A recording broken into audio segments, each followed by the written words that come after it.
श्री राम जी की कोई प्रेरणा नहीं होगी शायद कि वो राम सखा बनने योग्य है, क्योंकि ये बहुत बड़ी योग्यता, इससे बड़ी योग्यता संभव नहीं है जो राम सखा का मित्र बन जाए, राम सखा हो जाए। और वो हम लोगों ने उन गुणों को उनके सानिध्य में आकर साक्षी होकर देखा, उन्होंने उसको किया।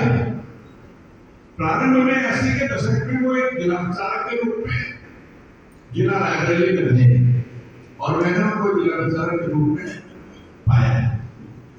तब साइकिल पर चलना, घर घर जाना और ऐसे अनेकानेक लोगों का चयन करना जो समाज में प्रतिष्ठित हैं और जो इस योग्य हैं, उनको विद्या भारती के अंतर्गत लाकर और विद्यालय का निर्माण करना। वो विद्यालय आज भी रायबरेली जनपद में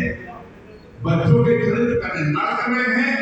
उन्हें शिक्षा दे रहे हैं और वो बच्चे IIT IS उस विद्यालयों से निकल रहे हैं। ये उनकी प्रेरणा का उस 80 के दशक का निर्णय था जो उनकी प्रचारक के रूप में आगे बढ़ने के और चयन विकल्प चुना। उसके बाद पुनः भेंट हुई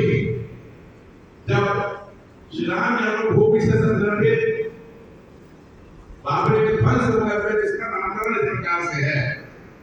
उसकी वो पैरवी कर रहे हैं। आरोप पत्र से लेकर के न्याय पत्र निर्णय कर, जितने भी पत्र प्रपत्र, जितने भी उसमें आलेख प्रलेख है, उन सब में त्रिलोकी जी की उपस्थिति दर्ज है। एक एक पन्ने में उनको उपस्थिति दर्ज है इसलिए क्योंकि मैंने उनको भुगतने की पुकार सुनते हुए और फिर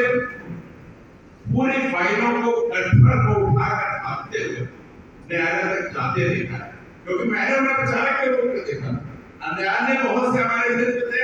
जो उनके इस भाव को शायद संदर्भ नहीं ले पा रहे थे, किंतु उन्होंने कभी यह अपेक्षा नहीं की कि इस फाइल को किसी वकील का मुंशी उठाएगा।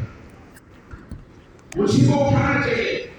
हम लोग मुंशी लोगों को देते नहीं थे, जूनियर पकड़ लेते थे बाद के दिनों में, लेकिन प्रारंभिक दिनों में मैंने देखा कि वो स्वयं खुद बिना किसी से आग्रह किए और बिना किसी से अपेक्षा किए उन फाइल के बंडलों को उठाकर उस अवस्था में दौड़ते हुए न्यायालय तक जाते थे कि हमको बिना बनाओ वकीलों से पहले। उनको याद रहता था कि न्यायालय ने क्या आदेश किया है और उसमें अगली तारीख में क्या प्रपत्र लिखना है, क्या संलग्न करना है, उसको ढूंढ कर वो तैयार करके और रात में आपको बता देते थे कि कल वादा में लेके आ। तो इस प्रकार की निष्ठा, इस प्रकार की लगन, समर्पण और श्रम, ये कोई विशेष वैशिष्ट क्षमता का व्यक्ति मुझे लगता है कर सकता था और ये दक्षता उन्हें थी। अक्सर एक प्रसंग है जिससे हमेशा वो याद रखते, एक लाइन है रहीम जी की, कर रहीम कैसे निभे हेर वेर के संग। ये उनका सूत्र वाक्य हुआ है। कारण ये कि जब वो न्यायालय आते थे तो चाय के लिए जो मध्यकाल होता था, बीच में जो समय अवकाश होता था, उसमें वो चाय के लिए हम लोगों को ही नहीं पूछते थे, जो विपक्ष का वकील होता उससे भी कहते थे चाय पीजिए और उसी मुस्कान, उसी हंसी, उसी तरह के साथ कहते थे। और उनके भी संबंध सबसे बहुत मधुर थे और सबके साथ बैठ के फिर जब चाय पीते थे और बातों में फिर वो ये अक्सर कहते थे कि कभी कैसे तो वो उनकी उसके बाद वो वैसे ही